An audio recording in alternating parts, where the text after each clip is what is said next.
Дэлхийд даяар хүнсний аюулгүй байдал эрс дороотож өсөглөнгийн хямрал гүнзгэрч байгаа нэгдсэн үндэсний байгууллагын аюулгүй зөвлөлийн гал дундах хүнс сэдвт хэлэлцүүлэхээр хэл боллоо.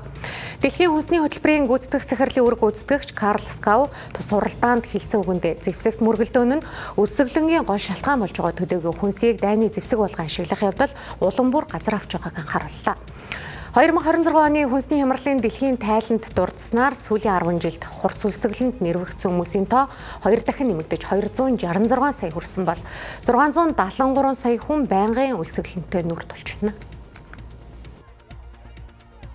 Нэгдсэн үндэсний байгууллагын аюулгүй зөвлөл 2018 онд үлсгэлэн болгон мөргөлдөөний хоорондын хамаарлыг таслах зорилгоор 2417 дугаар тогтоолыг баталж байсан ч тогтоолын хэрэгжилт хангалтгүй байна. Ялангуяа Судан, Газын зурвас, Сомали зэрэг бүс нутгуудад нөхцөл байдал гамшигын түвшинд хүрсэн.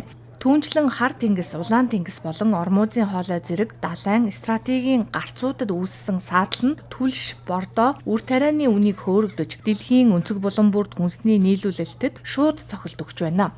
Дэлхийн хүнсний хөтөлбөрийн тэргүүн Карл Скау олон улсын хамтын нийгэмлэгт хандан өлсгөлэн албан ёсоор зарлахыг хүлээлгүйгээр яаралтай арга хэмжээ авахыг уриаллаа. Тэрээр хөдөө аж ахуйн эдэлбэр газар зах зээл, бомб, тээврийн коридоруудын аюулгүй байдлыг хангах, мөн хүмүүнлэгийн тусламжийн цуваг саадгүй нэвтрүүлэх нь олон улсын хүмүүнлэгийн эрх зүйн дагуу заавал биелүүлэх үүрэг гэдгийг цохон тэмдэглэлээ. Хүмүүнлэгийн салбарын санхүүжилт тасарч байгаа энэ үед зөвхөн тусламжийн байгууллагууд дангаараа асуудлыг шийдэж чадахгүй тул улс төрийн манлайлал нэн чухал байгааг тэрээр сануулжээ. Эдийн засгийн хувьд улс орнууд харилцан хамааралтай болсон орчин үед зэвсэгт мөргөлдөөн нь хүнсний хомсдол, инфляцийг дэлхийд даяар өдөөж байна. Олон улсын түвшинд хүнс бордооны нийлүүлэлт тасалдаж байгаа нь импортоос өндөр хамааралтай хөгжиж буй болон буурай орнуудын хувьд хүнсний бие даасан байдлыг бэхжүүлэх зайлшгүй шаардлагыг бий болголоо. Хүнсний хангамжийн тогтворгүй байдал нь зөвхөн ядуу буурай орнуудад төдийгүй дэлхийн зах зээлийн бүтцэд урт хугацааны эрсдэл дагуулсаар байна. Дэлхий дахинд нүүрлсэн энэхүү хүнсний хямрал, геополитикийн тодорхойгүй байдал нь улс орнууд дотоодын хүнсний аюулгүй байдлаа хангахын